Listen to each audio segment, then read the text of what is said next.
Now we're going to look at deal 2. Deal 2 is from Topmark Funding. Topmark Funding, like, listen, they just got a reputation, all right? They got a reputation. I might go and we might pull up some of their reviews too for the hell of it. I think we did that before. I briefly showed this contract yesterday. It's probably one of the worst ones that has ever come across my desk. This is probably one of the worst ones that has ever come across my desk, all right? Let's take a look at this one. Pull it up on the big screen. All right, so I briefly showed this one yesterday. I redacted this person's personal shit, right? Obviously, these people are no longer in the business, all right? This is a Ryder truck. So the previous one was bought from Penske. This one was bought from Ryder. All right, this is a 2014 Freightliner M2, financed at $59,407.25, term 60 months. Now, if you pay attention right here, it says initial finance amount $58,657.25. Direct finance cash. A lot of these hard money lenders make you just give them $750 for whatever reason. It's non-refundable. I don't know why it says direct finance cost. Like, what is a direct finance cost? I've never heard of this. I've never bought anything where I had to give a direct finance cost. I can't even explain to you what it is because I don't know what it is because I've never seen it until I started looking at these deals. I go into places and I get the keys and I leave. Right? I don't know what this is. Total finance amount, $59,407.25. And this is where, like I said in the previous deal, and then what you saw with Justin yesterday when he was arguing until I told him to actually do the math, is what people think that they're paying because they see total finance amount and they don't do the math. Term of contract, 60 months. Obviously, these hard money lenders, you're not walking in with no money down. They're charging you a $750. I would assume this direct finance cost is an admin fee. They're charging you first and last, like you renting a goddamn apartment in the hood somewhere. First and last month rent plus security deposits. They're doing that, right? So over 60 months, you're paying 2 months up front. You're paying the first and last month up front. All right, so you got 58 payments remaining, so 60 payments in total. At $1,605.23. That's $96,000 on a $58,000 truck. The deal shows no APR like the previous deal. This is an even worse deal than the last deal. Because there's no APR dictated because they've already determined how much they want to make off the deal flat. That's why it's redacted. It's no APR. They've determined a flat payment that they want to buy this deal, put you in this truck, and that they want in return. They charge another $1,500 in documentation fee. So just in fees that aren't even associated with the cost of the truck, this person is paying $2,250, $750 plus another $1,500 in fees. I don't understand why. It's hard money. They know, and I'm keeping it a buck with you. And I'm keeping it a buck. I'm not trying to offend nobody. I'm trying to educate you. If you're in one of these deals, I know some of your favorite content creators is in these deals, right? You take what I'm saying? And that's why, but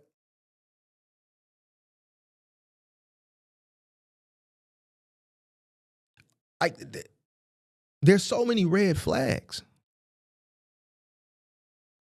And this is why a lot of people that get in these deals, they fail. The truck is keeping them underwater.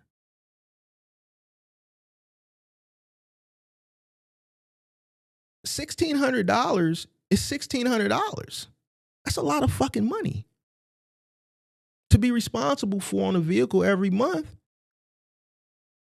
that you have to maintain. Where people get sold is when their favorite content creators show them these gross numbers. 8,000, 9,000, 10,000. These exorbitant numbers. And I'm not saying that they're not making, because I know content creators that operate successfully. Well, I know 1, 2 that operate successfully that do these types of numbers, but they're not under financial strain. The other ones that show you these fabricated, exorbitant numbers, I can't really say the same. And this is where you get sold, because, okay, well, they say I can make 8,000, 7,000, 8,000 a week. But what you fail to realize, and what they don't tell you, is the costs that are associated with that and the unforeseen costs that are going to come. You are not going to have a clean ride of $5,000, $6,000, $7,000, $8,000 a week consistently, consecutively, to think, okay, well, that $1,600 a month ain't shit. No, that ride gonna be bumpy than a motherfucker. Because if it was just that clean, you would see an overabundance of people celebrating the box truck industry instead of trashing it. You saw an overabundance of people celebrating the box truck industry for 1 year because a retard could be successful during that time. It was just damn near impossible to fail because the demand was so high and the rates were so high. Even the individuals who came in with a high cost of entry, who didn't understand costs, were still profitable. But as soon as the market corrected itself, and you really have to be diligent and understand what you invested in, primarily the cost, it exposed all of the ignorant people. And it continues to do that.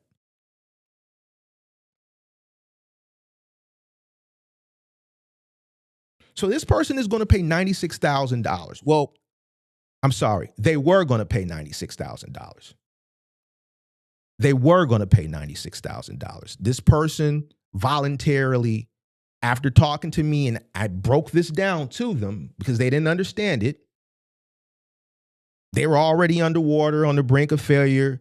They just conceded and did a voluntary repossession.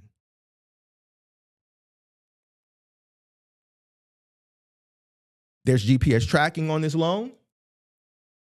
There's electric remote repossession on this loan in the contract. Some of the more aggressive predation in this particular contract. Obviously, this is the second page. You can blow it up. You got the guarantor. I redacted everything. There's no APR. It's already pretty much predetermined what they wanted to make off the deal. That's why you don't see it on this contract in contrast to the previous one that I showed. Some of the more aggressive predatory things in this particular loan, prepayment restricted. You cannot pay this loan off early without permission. It's in this deal. You're going to blow it up. I'm not going to read all this shit, right? I've redacted it and the points from this loan that I want to talk about. This loan, in contrast to the last loan, is a prepayment penalty. This one, you cannot pay the loan off early unless you get their permission to. And it's in here. Why the fuck would you sign some shit like this? You mean to tell me I got to get your permission to pay you your money back?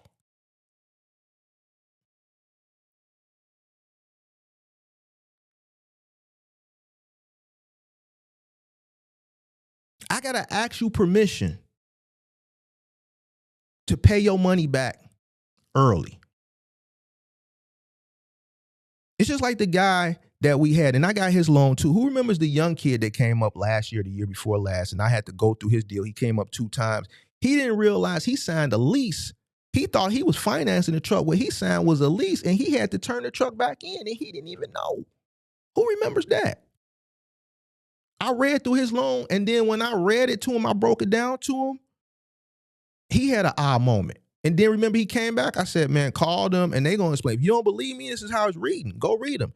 Yeah, man, they saying I got to turn it in. He had to write a letter 120 days, no later than 100 days, but no earlier than 90 days that he planned on keeping and buying the truck after the term of the lease. And if he didn't write a letter no later than 120 days, but no earlier than 90 days, you see how the verbiage is written to confuse you? You got to write a letter to us no later than 120 days from the completion of the lease, but no earlier than 90 days. You see how that can confuse a motherfucker? I'm going to pull that one up probably tomorrow. We probably going to revisit that one tomorrow because we got a lot of new followers. We got a lot of new subscribers. There's no fucking way in the world I would sign no crazy shit like that. This loan, they saying you got to ask them permission to pay the loan back early. This loan has GPS and electronic self-help repossession. They're going to track your location at all times. They're tracking this truck at all times. Repossession is done electronically because they're just going to disable the truck, right? Wherever they decide, whenever they feel like, you know what, we tired of chasing this motherfucker. They clearly don't have the money. Where's the truck? Is it moving right now? No, it looked like on the GPS, it looked like it's backed into it. Is that a shipper? It's definitely parked. It's been parked. It's not on. It's not idling. It's been parked. It looks like it's probably in a dock somewhere. Yeah, shut it down. Shut it down. But before you shut it down, hold on. Do we got any partners in that area? Yeah, we got Get It Out the Mud, Towing and Recovery, LLC. They're about 15 miles away. All right, cool. Let's get them on the phone and let's get them there before we disable it. All right. Yeah, Get It Out the Mud, Towing and Recovery, LLC. They got a wrecker on site. They spotted the vehicle. They're ready to back into it. Go ahead and disable it. Disable it. Pull up. Get it. Get it. And it's a wrap. Just like that. Just like that, your shit over with. You better not have a load on there too. They ain't gonna be responsible for the load. They ain't gonna give you a chance to get the shit off. So then you're gonna have to be responsible for that too. It was somebody that came in the Discord earlier this summer. I think they was in a cargo van and they shit was they was getting repossessed while they was on the shitter. Who was that? That was somebody in the Discord, I think, over the summer. They shit was getting repossessed while they was on the shitter at the truck stop. And the crazy thing about that individual, if I can remember it correctly, they were driving for somebody else. It wasn't even their vehicle. They was driving for an owner-operator. So it happens. So they disable the truck. They take the truck. Repo for first, court later. Forced insurance, common. With full control. If you slip, they insure it. They control the claim. They collect the check. You still owe whatever the insurance does not cover. In this term, in comparison to the other one, as far as the legality of it, jury trial is waived. You legally give up your right by signing this to a jury. You legally give up your right to punitive damages. You legally give up your right to civil leverage. You are procedurally naked in this particular, and this is pertaining to this deal, not universally. I'm breaking these two deals down for me reading them, and I'm pulling out all the predatory stuff. This is how this deal was structured. All right? You're procedurally naked. This also has a choice of venue, choice of law, choice of venue trap, like the other one. Except this one, you're locked into California arbitration or Connecticut fallback, even if you live elsewhere.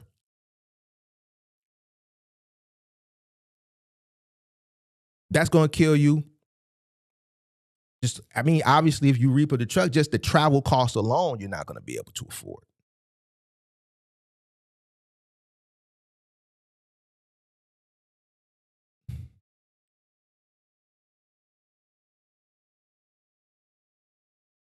So we got two deals, $1,336 for 60 months, $1,605 for 60 months. You got insurance ranging somewhere between $12,000 and $2,000. Fuel monthly somewhere between $3,000 and $6,000 on average. Maintenance reserve $800 to $1,200, let's say a month on average. ELD plates, permits $250, $400. Your total monthly, just your pressure, averaging about 10 grand.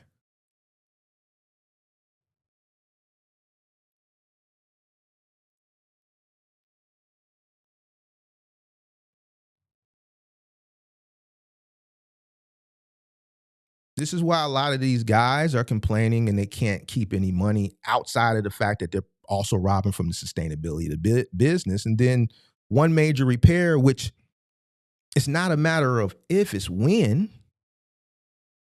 DEF system, transmission, turbo, DPF. That's it. Whatever you had, cash you had, if you had any, goes negative. The note doesn't stop, right? It keeps going. The note doesn't stop, right? Good deal, bad deal, big boy shit, regardless. Even if you got a good deal and something goes wrong, it's still big boy shit. This business. You have to be prepared. But most people, 99% of the people that buy from Penske, Ryder, and Enterprise that utilize that in-house funding, financing from them, when they say, oh, we financing, and they send you out to top market these companies, they're hard money. It's not designed in your best interest. Why do they target you? Now, this is where some people's feelings are going to get hurt. Hit the like button. Why do they target you?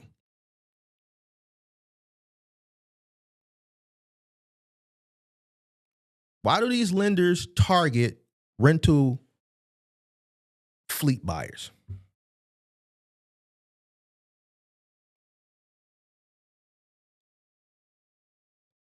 Because it's their gateway to direct struggling buyers. Mark, why we got to be struggling? Because if you knew better, you do better. A person in their right mind who is financially literate, who's patient, who's disciplined, who understands costs, who understands based on their research and things of that nature that the margins are very small, who reads, who comprehends, who understands, especially in a time like 2025, 2026, where you have what's called AI, and you can do a copy and paste when you get these deals in your email, because most people that buy from Enterprise, Ryder, and Penske are not purchasing a truck in their local market. They're flying out to get the truck. These deals are negotiated back and forth via email. So when they get that email, they don't take the time. How do you get an email even without utilizing technology to get an understanding or coming to me like Justin didn't do and say, man, look over this for me. What you think? Man, I'm financing 40. No, you're not. You financing 50 something. Man, it's a prepayment penalty. All that to me screams predatory. Why would I sign something that I'm being penalized for doing the right thing? Not only am I paying you your money back, I'm giving it back to you before you said I got to give it back to you. That's a good thing. And you're going to penalize me for it? Why would I sign anything like that? Why would I advise anybody to sign anything like that? Why would I advise anybody to buy a truck for 58 and pay 96?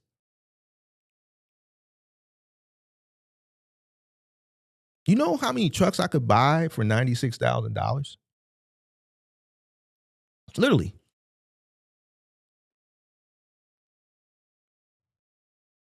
This guy's paying $96,000. To him, it looks like 59. But on the grand scheme of things, it's $96,000 when you do the math. It's structured to deceive you.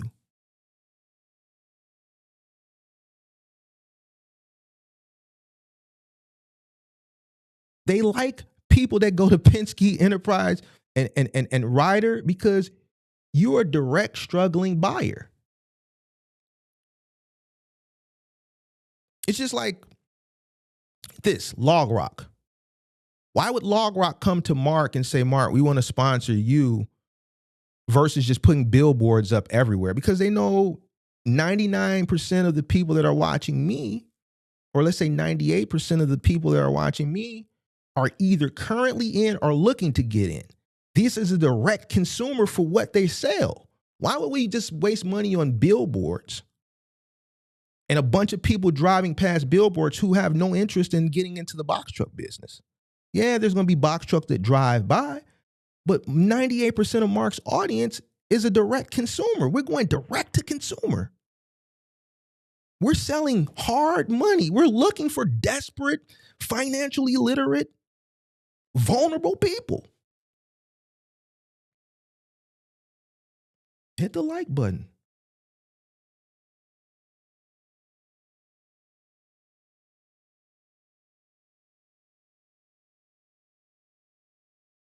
And they're tied in with Penske, Ryder, and Enterprise. They don't give a fuck.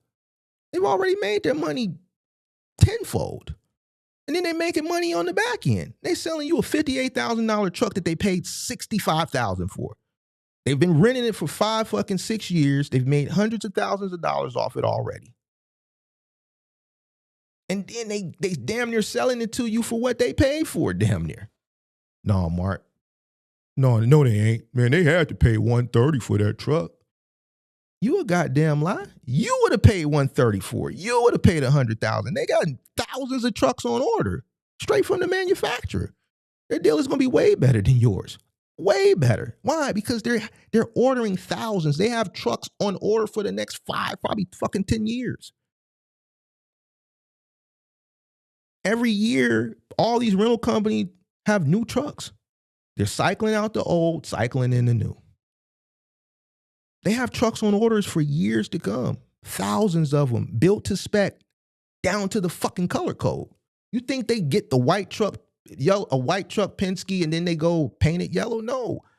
Enterprise, International, Freightliner, and Hino are building those trucks for Penske to spec down to the color code. These trucks are being specifically built for that particular client.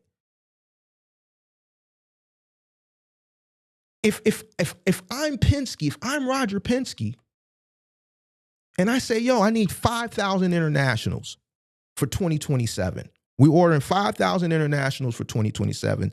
Place an order for 5,000 international in 2027. It's 2024. We already placed an order because we're giving them time to build. We know they got other clients. We know they have to build for their fleet, right? We know they got other people that they're selling to internationally. And I'm ordering 5,000. Why would I pay what you pay for your one truck when I'm ordering 5,000 year by year? And I'm not saying it's 5,000. Obviously, they're ordering thousands of trucks. I don't know what the exact 1,000 is, but we know it's thousands, right? Why would I pay what you pay for your one truck and I'm ordering thousands every single year? Why do you think all these rental truck companies are multi-billion-dollar industries? Why do you think they hit their biggest stride out of all the years they've been in business in 2021 and 2022? Because of your ignorance. And if the shoe doesn't fit, don't put it on. And if it does, wear it and accept it. Go look at their numbers. 2021 and 2022, they made the most money that they've ever fucking made. The rental truck business is one of the best. This is why when people come up here and they tell me this stupid shit about the rental truck thing because they were sold this fucking dream too, and that they don't pay for maintenance, that's literally that's the fucking stupidest shit I've heard in my life. And this is why I say, yo, you're not a business person. No, Mark, I ain't gotta pay the maintenance. Why would I build a business knowingly that the renters are going to mistreat the vehicle and just say, yeah, we'll pay it? Think about that. I want you to really, business people that have this mindset because they were sold this shit about oh, well, you're going to pay the maintenance. And I'm going to talk about this on another live stream, so I'm not going to really dive on it. But this is where you can know who's really business-minded and who's not. If I start a rental truck business, I know you're going to tear my shit up. I know you're not going to treat my shit the way you would treat yours. I know this. I tell you, yeah, you don't have to pay the maintenance as a selling point because I'm trying to get you to pay me 30 fucking cents a mile and $800 a week. Yeah, don't worry about the maintenance. It's a selling tool. The maintenance is baked into the cost. This is a multi-billion-dollar industry. They have smart people that know math, that know equations, to understand how much it's going to cost every single mile, and it's baked in. That's why you're paying by the mile. That's why you're paying a rental fee. People that rent trucks, on average, for years and years and years, they pay usually about $50,000, $60,000 a year. We talk to people that have been in this business and they're OTR guys and they rent box trucks. They average about $50,000, $60,000 a year. They pay the truck the first year. The maintenance is baked into the cost. So year one, we recoup our initial investment on the cost of the truck. We keep the truck 5 years. We've made 5 years of profit. Then we sell the truck for 40, 30, 20, 50,000, depending on if it's a level 1, level 2, or level 3. We skate out like a fat rat on the exit. We have one of our partners, a hard money lender, come buy it from us, and then fuck you. The rental truck company wins going and coming. You pay for the maintenance. If I own a rental truck company, the maintenance is going to be baked into the cost of what you're paying. You think I'm going to let you tear my shit up and cover the cost of the maintenance? No, I'm going to tell you, yeah, give me 30 cents a mile. You know what? For you, give me $700 a week, 30 cents a mile, man, I got you. You going to pay me over $1,000 a week. And you thinking you not paying for the maintenance whole time, every single mile you roll, you paying for the maintenance. The truck profits in every single facet, from the truck all the way down to the mileage. It doesn't lose. If they pay for the maintenance, they have no business model. It's the fucking stupidest thing that I've ever heard when people really believe that shit. You 100% pay for the fucking maintenance, bro.